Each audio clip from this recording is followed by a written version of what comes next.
Então, não é que não teve Trono de Ferro mesmo? Concretizamos 100% das nossas profecias sobre Game of Thrones. 95, eu diria, porque não foi bem uma democracia, né? Uma democracia mais ou menos. Democracia igual é no mundo mesmo. O roteiro do último episódio não decepcionou e manteve a coerência, sendo uma bosta. Decepcionou.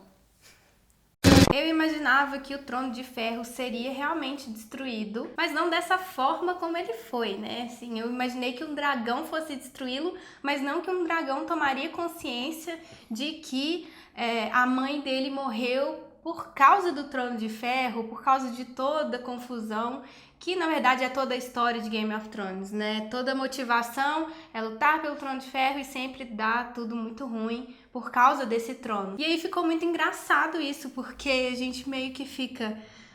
por que ele fez isso, né? Ele teve uma motivação, isso é muito estranho, porque a gente também não conhece a capacidade dos dragões exatamente, né? Se ele tem essa capacidade de raciocinar e por isso ele destruiu, ou se foi uma coincidência, ele apontou e mirou justamente para o Trono de Ferro. Muita gente afirmou no Twitter, em sites, comentando que os dragões nos livros são inteligentes. Gente, livro é livro, série é série. Em momento algum na série teve qualquer sinal de que eles eram seres inteligentes, que eles tenham qualquer tipo de consciência para o dragão compreender que um trono de ferro é o símbolo de toda a tirania, toda a loucura, a obsessão, o desejo pelo poder, enfim.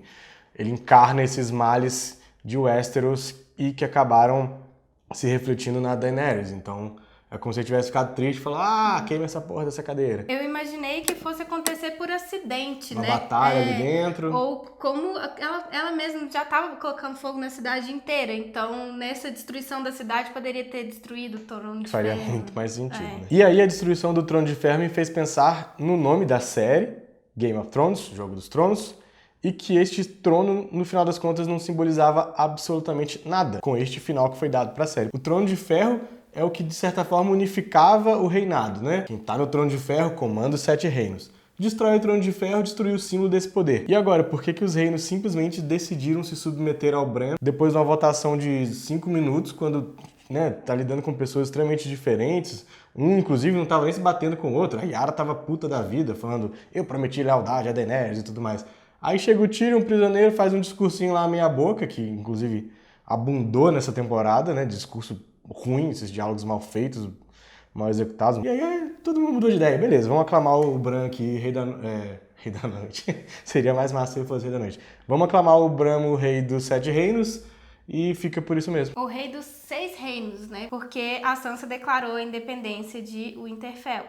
E aí é que a história fica mais sem sentido ainda. Por que outros reinos também não declararam independência? É engraçado que quando a Sansa declara independência, aí o pessoal de Dorne e Yara tem uma cenazinha que tem a cara deles tipo assim, isso é possível, isso né? é possível. Se eu soubesse, eu não tava aqui. Se eu soubesse, eu não tinha votado sim. No final das contas, essa roda continua girando com um monte de lorde rico que vai definir o futuro do povo. Eu nem achei isso o pior de tudo. Para mim, esse lance do símbolo do Trono de Ferro não significar quase que nada, no final das contas, me irritou mais. Qual o objetivo de colocar o simbolismo do Trono de Ferro sendo destruído se as coisas vão continuar basicamente da mesma maneira? Que coisa absurda. A escolha do Bran como rei tirou do sovaco, né? Assim, não tem muita lógica porque não foi uma coisa construída. Ele é um personagem que a gente, inclusive no vídeo passado, a gente falou que ele foi super mal aproveitado. Ele fica o tempo inteiro lá com aquela cara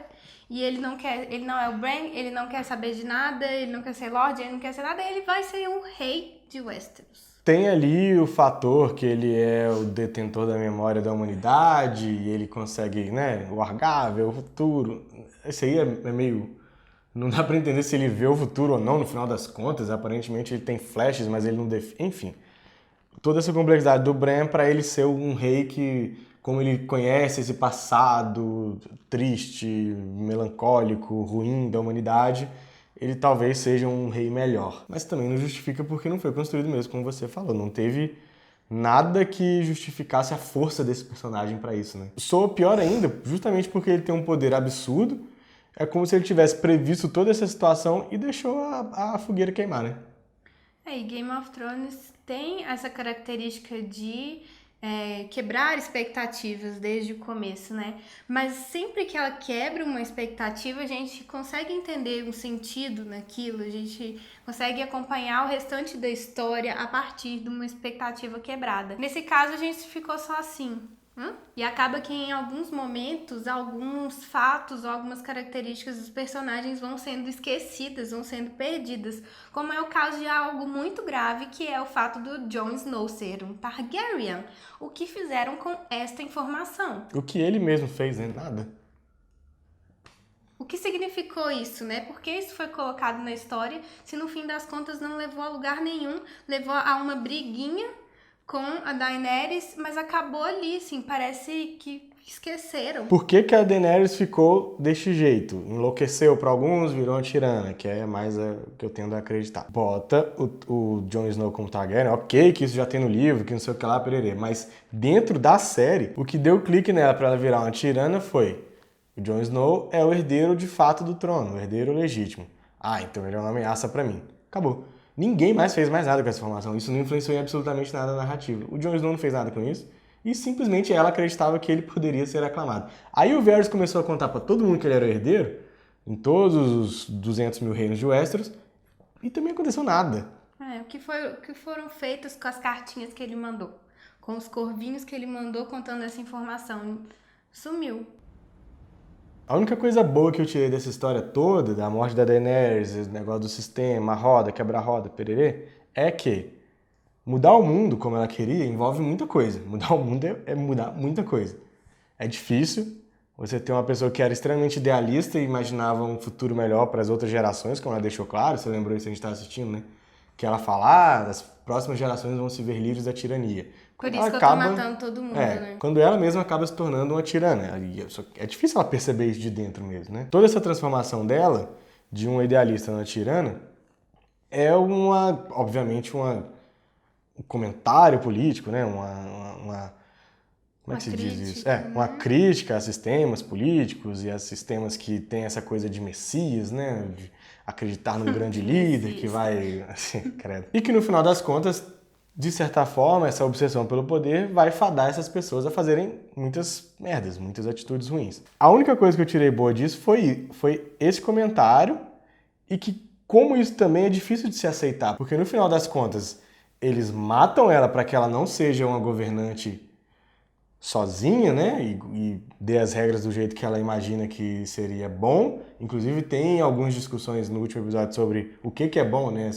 Quem fala que está fazendo bem sempre acha que está fazendo bem mesmo, os outros estão fazendo mal, então é sempre na nossa perspectiva. E a partir disso, os lords aclamam um rei para ficar tudo do jeito que sempre esteve. Então, meio que esse discurso dela da mudança acabou causando a morte dela, a derrocada dela, ficou sem nada, inclusive sem vida, e as coisas voltaram como estão. Tá todo mundo na mesma, agora com uma certa mudança que os lords vão escolher o líder que eles querem, mas é pouco. A explicação de toda essa história é algo positivo no final das contas nesse episódio, e eu tinha gostado justamente disso, mas depois parei um pouco para pensar e foi muito expositivo. O Tyrion explica muito redundantemente e várias vezes. Conta, é que ela matou pessoas más, enquanto ela estava matando pessoas más, vocês aceitavam. Então isso acabou ficando meio novelesco, meio como se o público não estivesse entendendo e você tá lá tentando mastigar. Eu queria falar uma coisa que me incomodou profundamente, que foi o fato da Daenerys ser morta pelo parceiro amoroso dela, Jon Snow, no caso. Isso me incomoda porque eu identifiquei com muita clareza e profundidade com a realidade de várias mulheres que são mortas por seus parceiros, né? E isso acontece muito pela proximidade, pela afetividade desenvolvida entre um casal, e foi justamente o que o Jon Snow usou para se aproximar da Daenerys. Eles estão num momento, inclusive, dando um beijo, e ele aproveita esse momento para matá-la. Isso me incomodou, assim, particularmente por pensar, né, no feminicídio, que é um assunto muito sério. No mínimo, eu achei um pouco de mau gosto, assim. Preferia que outra pessoa tivesse matado, tipo, a Arya, ou que eles não tivessem tido esse romance, porque isso também é outra coisa que eu não entendi por que teve. Precisa falar da Brienne, né?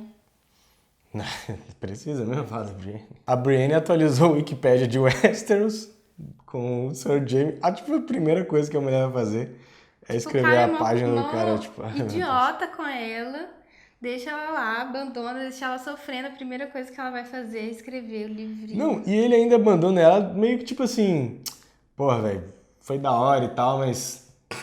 Sabe, eu amo a Cersei, eu não quero ficar com você mesmo, não. Foi uma noite, nada mais. Muito ridículo. E aí, tipo, velho, na moral, aí você vai ficar chorando engano por um cara desse, velho? Um boy lixo desse, pra usar a expressão que os jovens estão usando. Escreve a porra da página dela. Eu, Brienne, matei geral aqui, botei pra fuder, sou a primeira cavaleira de Westeros.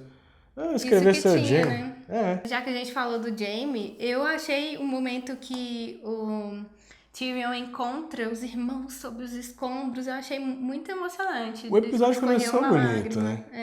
É aquela tensão dele andando pela cidade, um cara que passa todo queimado, tipo um zumbi.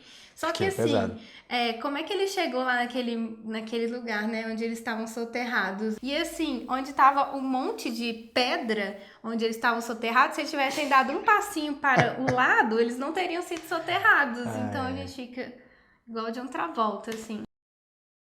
Antes da gente encerrar o vídeo, temos algumas questões. Coisas que ficaram no ar. Para começar, o que foi feito dos Dothraki? Na verdade, quem multiplicou os Dothraki e os Imaculados, porque de repente brotou do chão, ficou enorme o exército de novo, depois de ter morrido muita gente. O que vai ser feito da Patrulha da Noite? Para que existe uma Patrulha da Noite? Por falar em Patrulha da Noite, porque os selvagens voltaram para além da muralha? Eles tinham prometido terras para eles. O clima do sul é muito melhor para plantar. Porque o Verme Cinzento, milagrosamente, resolveu aceitar as palavras do prisioneiro que ele mandou calar a boca um segundo atrás. E porque esse prisioneiro continuou falando e todo mundo aceitou a sugestão dele milagrosamente. O que foi feito do cavalo branco que a Arya encontrou e saiu galopando no episódio 5? Virou whisky, White Horse. Para fechar com chave de ouro, tá lá todo mundo reunido, a nova composição dos conselheiros do Bran. E aí tem o Samuel, tem o Bronn. O que o Bronn tá fazendo ali? Ninguém sabe, ninguém viu, enfim. Aí tá essa galera reunida e aí o Sam coloca um livraço na mesma tora de um livro, assim. E quando descobre que o nome do livro é Crônicas do Gelo e Fogo, foi a coroação de todo esse roteiro medíocre. Não tinha pra onde ir, né? Nomear o livro sobre a série com o nome que o George Martin deu para esse livro em que a série é baseada. Por mim, podia chamar Keeping Up with the Starks, que ia ser melhor. E eu tô achando o Sir George R.R. Martin muito esperto, porque ele testou primeiro para ver o que as pessoas iam achar dessa história e agora ele vai lançar os livros dele. A gente tava com expectativas muito altas para a 8ª temporada, não só para esse episódio, né, mas para um conjunto da obra da 8ª temporada, e foi cada vez mais nossa expectativa lá no chão. Se vocês querem ver uma série que com certeza vai acabar bem, não bem de tudo feliz, mas vai ter um final decente, assistam Handmaid's Tale.